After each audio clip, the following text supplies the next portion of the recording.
Good morning everyone! It's nice to be back. Parang feeling ko, ang tagal ko nang hindi vlog. And for today's video, ipapakita ko sa inyo kung ano yung mga nabili namin sa South Korea. So this is a South Korea haul.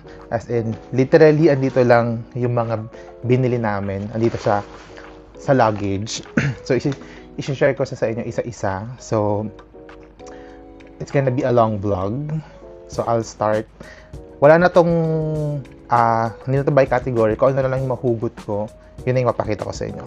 So, to start, this one, this is a Labo o Labo Age.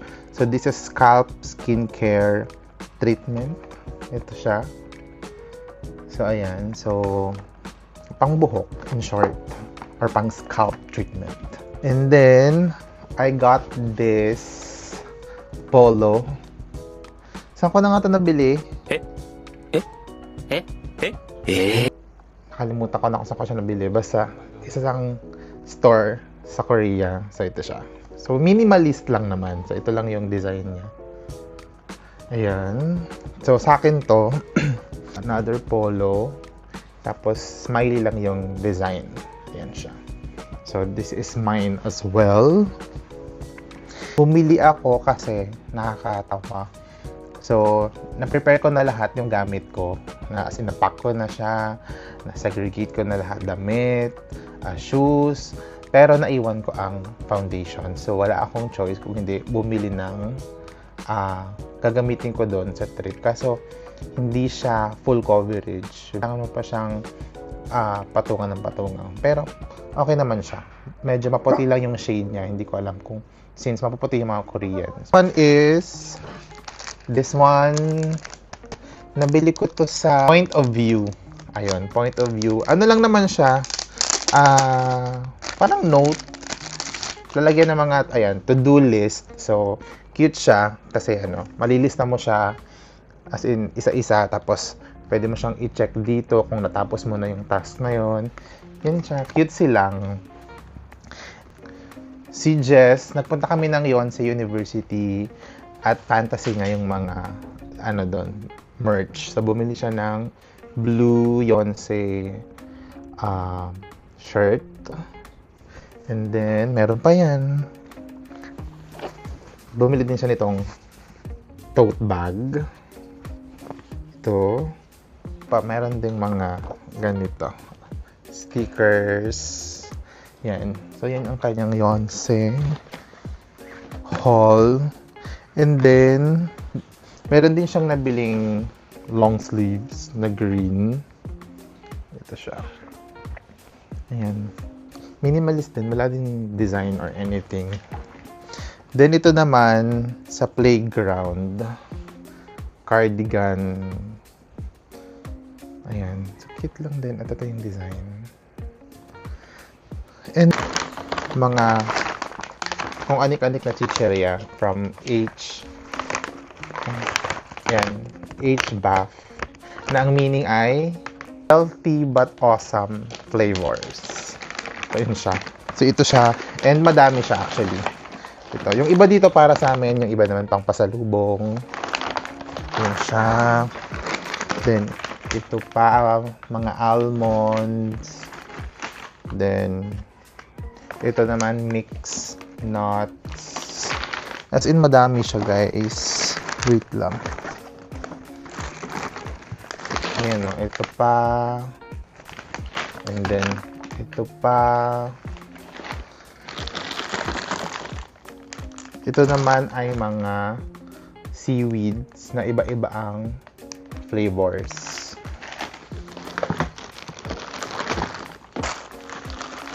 Then, ito naman ay honey butter almonds. Ayan siya. Madami na siya. I think this is 14. And then, more snacks from H Bath. Ito naman din, seaweed. And ito din. Ganon din siya. Ito naman, other snacks. Katulad nitong Para siyang Oreo. Ayan, pero ito siya, si Zero. Para siyang Oreo cookie. Then ito naman, may nadaanan lang kami parang grocery ba yun? Mini grocery store. Tapos ito yung mga pampasalubong lang. Para siyang wafer na hazelnut. Ayun siya. Then ito naman, hazelnut cream, choco hazelnut. So same lang sila, magkaiba lang ng flavor. Then another snack. Ganun din ito, same lang. And then another one. Then this one is iced tea peach and mango na zero sugar. Anything na zero sugar, count just in. Ito, alam ko familiar na kayo dito. Yung milk na parang rice cake. Parang ganun. Basta ito siya. Madalas ko ito nakikita sa mga nagko-Korea. So, bumili ako ng isa. Ito naman, yogurt stick.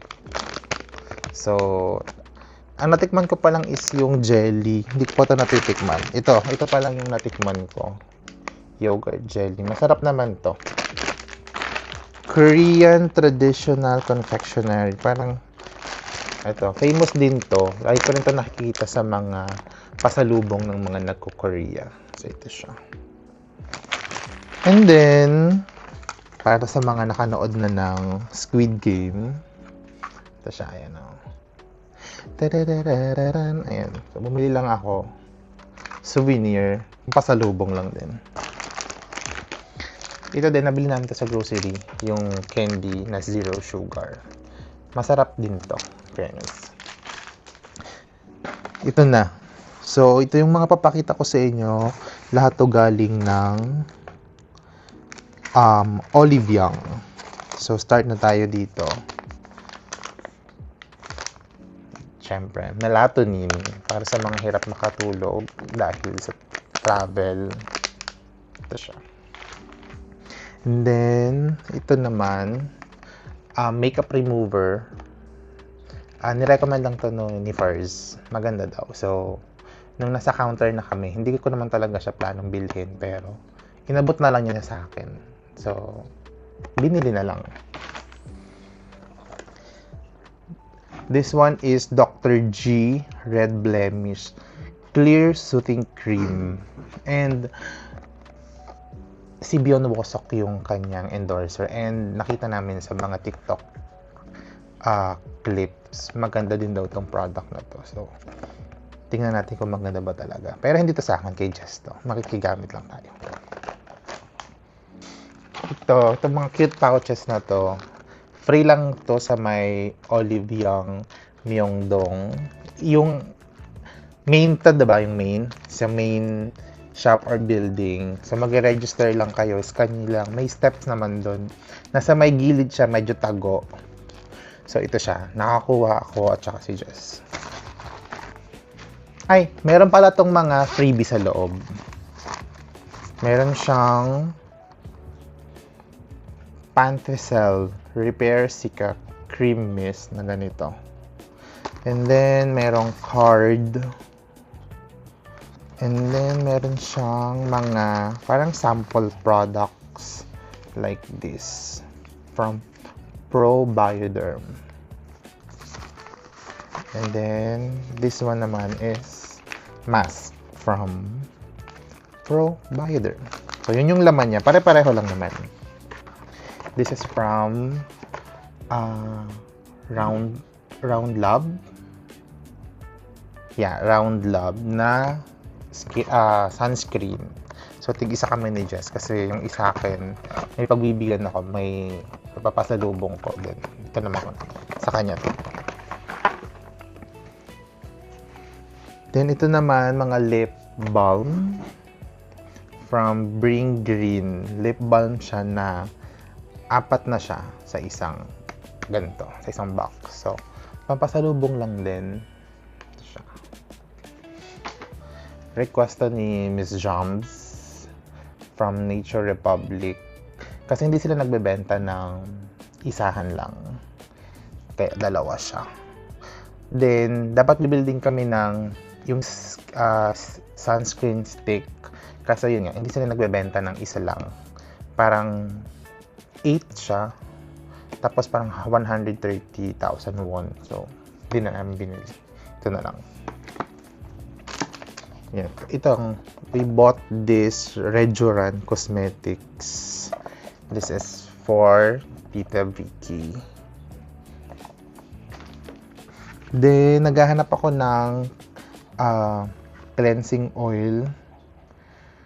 And unfortunately, hindi ko nabili yung isang maganda na nakita namin sa TikTok. Maganda yung review niya. Ito na lang yung nabibili ko. Yung Clean It Zero ng Vanilla Co. Ito, yung pink one. Ano siya, balm. Maganda naman. Tinaray ko na siya kagabi. Maganda naman siya. This one is Lip Essence from Torriden. Peptide Lip. Dito siya. Then, hand cream. Ito sila. And then, ito na. Isang kadamakmak na face mask from Mediheal. Iba-iba siya ng ano tawag dito? Meron siyang collagen, meron siyang vitamin C, merong hyaluronate, then meron ding ceramide. So basta madami. Ito siya. Sobrang dami nitong face mask. And then another budol from First. Wala talaga akong balak bumili nito din. Nabudol lang din niya ako. This one is from Mediheal din. Yung Dermapad. Yung ipapatch mo. Ito siya. Ayan. So, wet yung mga pads na to. Tapos, bababad mo lang siya sa face mo. Pinili ko to kasi sabi ni First, maganda daw to for oil control. T3 Trouble Calming Pad. So, yun. And then, may napabili ng AirPods. Wired. Pasalubong. Hindi pala. Kanya pala to. Meron kaming store na napuntahan doon. Nakalimutan ko lang yung pangalan. Pero, kung anik-anik. Tapos, itong specific tag na to, pwede mo siyang ipa-customize. Pwede yung pangalan mo, or kung ano man, kung anong design, pwede mo siyang ipagawa. Pero, 1,001 per letter or per character. Yan siya. Meron din akong ganito. Ito naman yung sa akin. Yan siya. Tag lang. It's giving High School Musical vibes. And then, nasan po yung isang bag mo? Kasi meron siyang fantasy talaga sa Olive Young. So, bumili siya ng worth 500 pesos na tote bag ng Olive Young. At hindi lang ito. Meron pa siya nito. Ayan, oh. Ayan siya. So, ito pa pala. Hindi. Kasamahan lang to nung nabili ko na itim kanina. Parang free. Napansin namin, mahilig sila doon sa mga 1+1. Katulad nito. 2 na yung laman. Tapos meron pa siyang isang free na maliit. So, yung nabili kong foundation, meron din siyang kasamahan na ganito maliit. Parang travel size. And then, binili ko si Coffee ng kanyang toy. Same store sa binilhan ko nito. Then, meron din kaming napuntahan na store na bilihan ng mga keychain. Ganito. Si Sailor Moon. Gusto talaga namin manood ng BTS concert.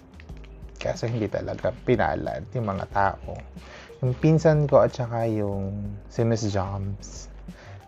Kasi nga hindi ko siya maasikaso. Kasi nasa Korea ko. So, pampalubag lang ng loob. Pinili ko na lang sila ng ganito. Ni Jungkook. And then yung isa BTS. Pero ano lang naman to, parang mga mini notepads. Yan siya. Kasi nga, bigo kami sa BTS ticket. Last one is this one. So, bumili si Jess ng kanyang tambourines na perfume. Yung scent niya is Chamo. The egg perfume. Ito yung cute lang na parang egg. Kasi nasa ano siya ngayon. Nasa perfume collection era niya. So, ayun o. Mapansin niyo yan. Yan. Punong-puno yan ng mga perfumes. So, ano pa ba? Ito pa pala. Ito pa. So, binuksan ko na. Pero itong snack na to, sobrang sarap niya. Na bumili ako at inuwi ko pa siya sa Philippines. Si person din meron din ganito. Ano pa bang... I think yun lang naman ang mga nabili namin sa Korea. So, yun na muna ang vlog for today. Sana na-enjoy nyo ang aking South Korea haul. So, until my next vlog, bye!